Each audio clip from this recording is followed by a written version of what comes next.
사회복지사 하면은 뭐 사랑의 연탄 나르기 아니면 뭐 도시락 배달, 뭐 독거노인들에게 도시락을 배달해 준다든지 뭐 이런 이미지가 굉장히 강한 것 같습니다. 물론 이 사회복지사들이 하는 일들 중에는 이런 것들도 모두 다 포함이 됩니다. 하지만 그 외에도 사회복지사들이 굉장히 다양한 일과 역할들을 하고 있습니다. 뭐 예를 들어서 만약 그 10대의 이 청소년이 이 중학교를 중퇴하고 그리고 이제 어머니와의 갈등으로 인해서 이제 가출을 했습니다. 그러다가 이제 경찰서에서 이제 연계가 되어서 이제 사회복지 기관으로 이제 의뢰가 들어온 것이죠. 이런 경우에 이제 사회복지사가 도와줄 수 있는 그런 일로는 우선 이 청소년과 만나서 어떻게 해서 이런 상황이 됐는지 아니면은 좀 더 이 청소년의 강점을 찾아보고 이런 여러 가지 이야기를 할 수 있는 개인적 상담을 제공을 할 수가 있습니다. 이런 식으로 이제 직접 클라이언트, 그러니까 도움을 요청하는 사람을 클라이언트라고 합니다. 그래서 클라이언트와 직접 대면해서 이런 개인 상담을 제공한다든지 아니면 이제 부부를 대상으로 한다면 부부 상담, 이런 아니면 정보를 제공하거나 교육하기 같은 이런 서비스를 제공하는 역할을 하게 되고요. 그리고 이제 이 10대 청소년인 클라이언트가 이 그 중학교를 중퇴를 하면서 이제 다시 검정고시를 보고 싶어 하는 그런 욕구를 사회복지사에게 내비치게 된다면은 이제 이 클라이언트의 그런 교육적인 욕구를 충족시키기 위해서 지역사회 내에 있는 여러 가지 자원들을 한번 찾아보게 되는 것이죠.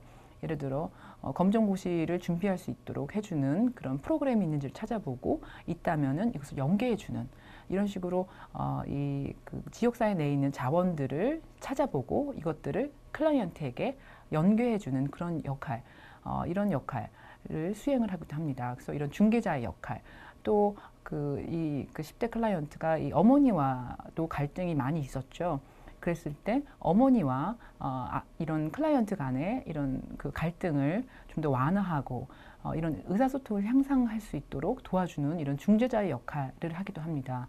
또 이 외에도 혹시라도 이 10대 클라이언트가 필요로 하는 그런 자원이 있는데 이것을 제공해 줄 수 있는 이런 자원이나 서비스를 제공해 줄 수 있는 프로그램이 없는 경우에는 이 사회복지사가 직접 그런 프로그램을 개발을 할 수도 있습니다. 그래서 이런 10대 청소년들의 지지 모임이라든지 이런 프로그램을 개발을 할 수도 있습니다.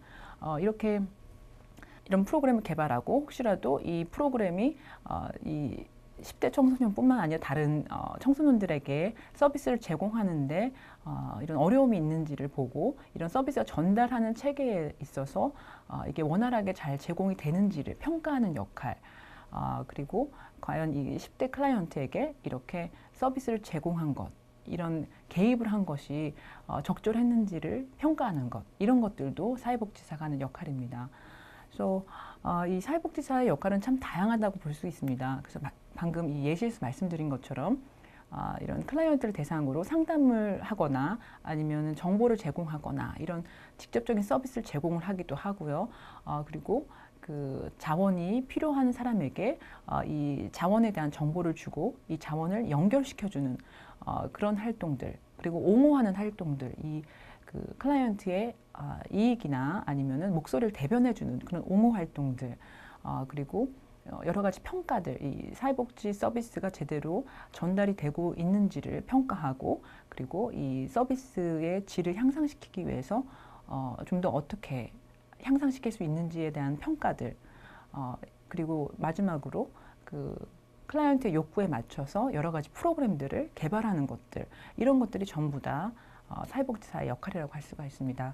그래서 참 사회복지사가 해야 하는 일들도 많고 수행해야 하는 역할도 참 많다고 할 수가 있겠죠. 그래서 그런 면에서 사회복지사가 자원봉사와는 조금 다른, 좀 더 전문적인 그런 지식과 가치관, 이런 것들이 필요한 그런 직업이라고 할 수가 있겠습니다.